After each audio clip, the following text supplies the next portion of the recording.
Hello, listeners.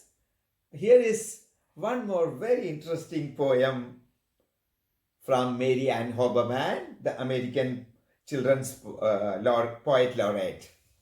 And it's one of my favorites. I'm sure you would also love to listen to that. Annie Oakley. This book contains many stories and legends of America during the 19th century. So here is Annie Oakley. Annie Oakley, what a shot! She could hit most any spot.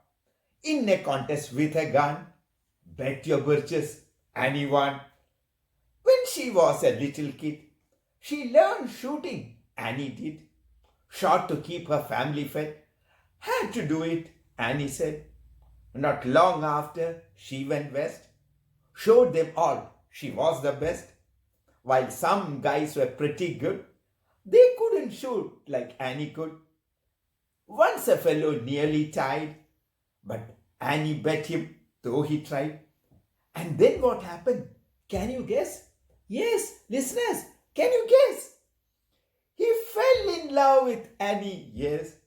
And Annie fell the very same. Frankie Butler was his name. So Frank and Annie tied the knot, but Annie was the better shot. Frank didn't mind, he loved her so. He helped her in the Wild West show. They toured in lands both near and far, and Annie Oakley was the star. From 90 feet, Frank tossed a dime. Annie shot it down each time. From 90 feet, she would even get the ash off his cigarette.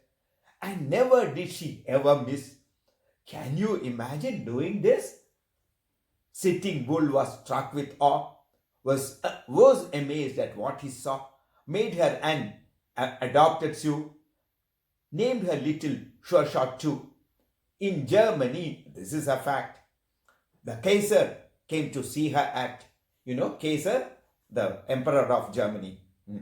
In Germany, this is a fact, the 𝐾𝐶 came to see her act, but when he asked her at the show to try the ash trick, she said no.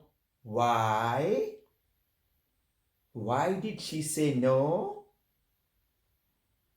Not in your mouth, she firmly said. Please hold it in your hand instead. Although she never missed a thing, imagine if she killed a king. Annie Oakley's fame has grown. Annie's name is widely known. So are her tales, both tall and true. You read to me, I'll read to you. You read to me, I'll read to you. Well, listeners, would you read to us? We'll be delighted. If we are not there, read to your friends. Okay?